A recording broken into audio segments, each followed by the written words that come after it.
And now Skeeter is also going to go down with some beautiful kisses. I really wish Taiga would kiss me like that. Wow. I don't know how to continue on from that. Thank you, Brian. I mean, that's romantic. Very romantic. Banana slam jam. Great stuff from Into the Breach. Hippomaniacs, it wasn't all bad news. There was one player that had a little bit of a better game compared to the rest. Isn't that right, Brian?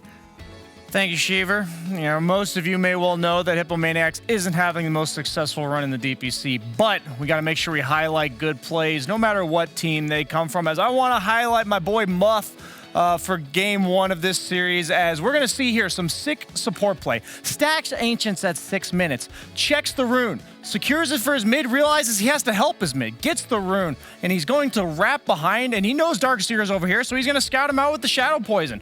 He's going to get the vision for those disruption with the Shadow Poison. Then he's going to get the extra charge of Shadow Poison off, and he's going to bring down a Xantic to make sure they get a 2-for-1 trade in favor of Hippomaniacs. Going to the next clip. Sometimes the world is just against you. You know, we saw this during the game, but I have no idea what happened here. He literally tries to stack the camp with his Shadow Poison, and these creeps just say, yeet, no thank you, I'm not going to be stacked this time, as sometimes it just doesn't go according to plan. And I would like to highlight this as the coolest play for me personally of the DPC so far, because a lot of us say, what the heck was Malik doing here, as Curry's getting gone on the bottom lane, Muff TP's in, and they're about to try to kill him on the side of Into the Breach. So we're gonna end up slow-moing this for you to make sure you understand what happens here.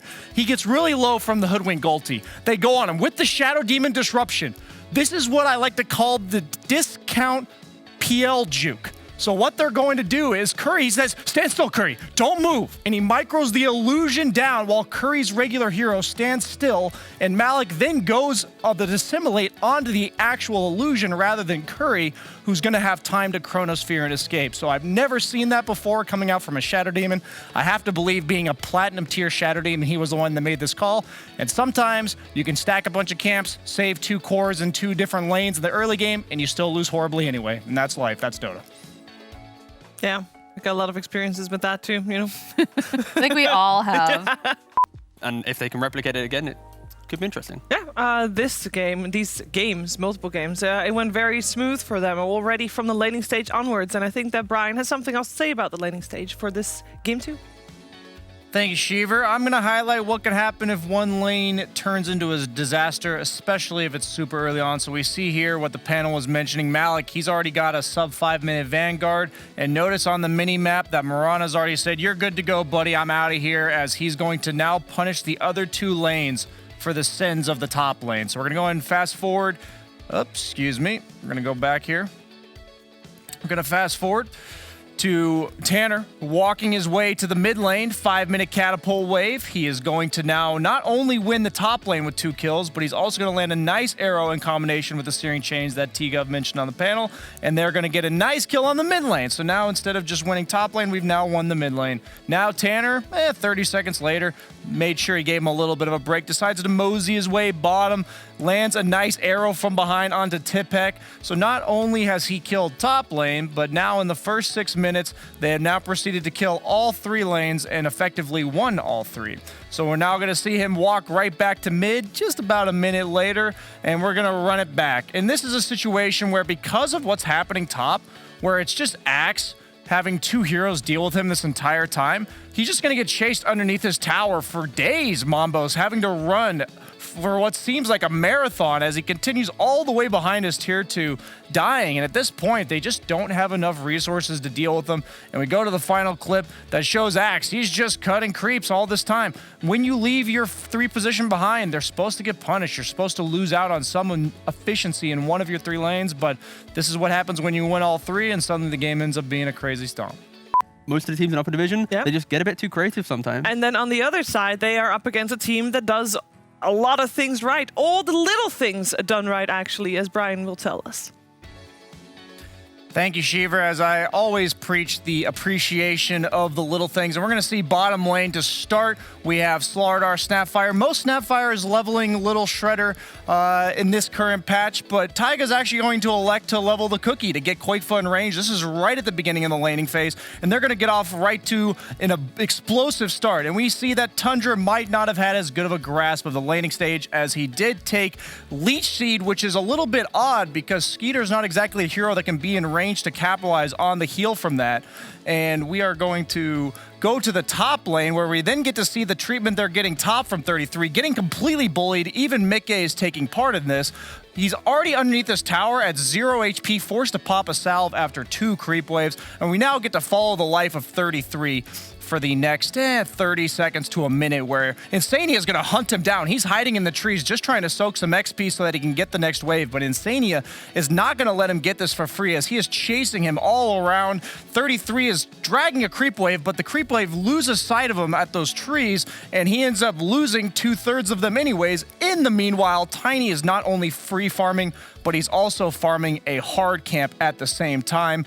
So both side lanes starting out a bit rough. And now we're going to see a really cool move from Liquid in the bottom lane. Something you don't see typically from a Slardar, but he's going to leave after the lane pushes in, and he's going to utilize the double damage on the bash, the change that just happened with this patch, and he's going to farm 2 hard camps. And this may seem like a very small efficiency thing to nitpick, but what's going to happen is he's going to get this hard camp plus that one, and we're going to see what happens is Snapfire's farming underneath the tower, and this is going to give Taiga nearly level 6 at the exact same time Quakefa does. So then we go to the clip where Quakefa's now getting gone on 9. He's trying to make something happen, recover the laning stage a little bit, but they're going to get the kill onto the puck, which gives Taiga his level 6 because he was getting solo XP underneath the tower. And now Skeeter is also going to go down with some beautiful kisses. I really wish Taiga would kiss me like that.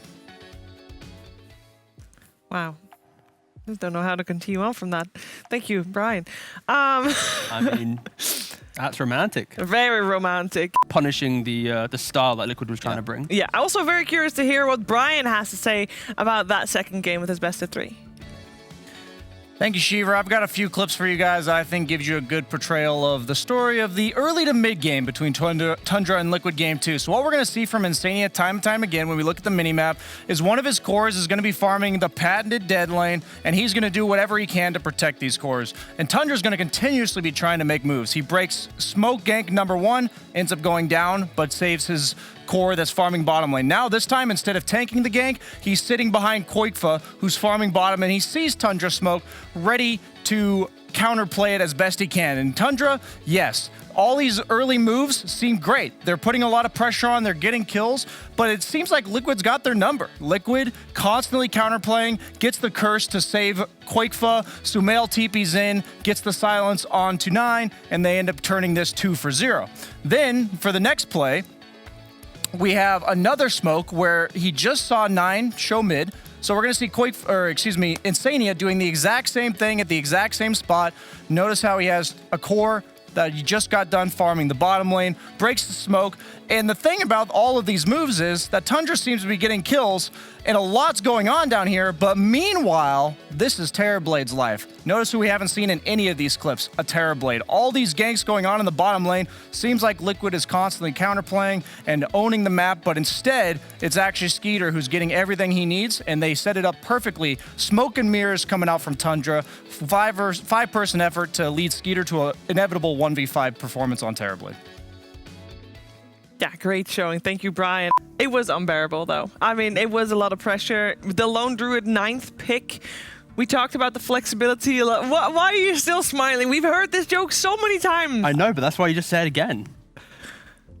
Well, if these guys can't talk about the game, I hope that Brian can, for now, talk about the game, please. Thank you. Thank you, Shiver. As I'm going to take time to appreciate Sumail's mid lane prowess. We know him as a very aggressive mid laner, and we're going to see several examples in the super early game of Sumail setting himself up for aggression. So first, we go to the first creep wave where he has won the block, which oftentimes mid laners will use in order to double up the creep wave with a level 2. So what he does is he drags it into his tower such that it pushes the wave, and then he gets level 2 and immediately avalanches 9, forcing him to defensively orb, immediately getting about a 300 HP trade for free. So now he's level 2. He gets another tree, and he's going to posture at 9 to make 9 use his orb, which would be normally used for this range creep back here. Notice how he's going to keep posturing aggressively, gets another deny, but then because he no longer has the orb, the superior base damage of Tiny helps him get that range creep. Deny. So then we're going to see the same thing again where there's this creep that's going to be low, and Sumail's going to run at him, zone 9 away, then turn around and get a deny. Constantly posturing himself aggressively, which leads to these early good trades as well as denies. And then we're going to see that the runes are about to spawn. It's 3:48 into the game, and he knows that 9 is going to try to clear these range creeps. 9's going to get a little bit unlucky and miss uphill, but Sumail's going to run at him, noticing what he's trying to do, and he's going to force 9 to use his nukes a bit early, and then as 9 goes for the rune, instead Sumail just gets the deny. And this is what Sumail does in the early game, constantly posturing aggressively, constantly threatening the opponent mid laner, forcing a lot of air, and that's why you see at the 4-minute mark, he's ahead by 4 CS and 3 denies, and it just leads to him and the rest of Liquid snowballing the game. Thank you very much. Yeah,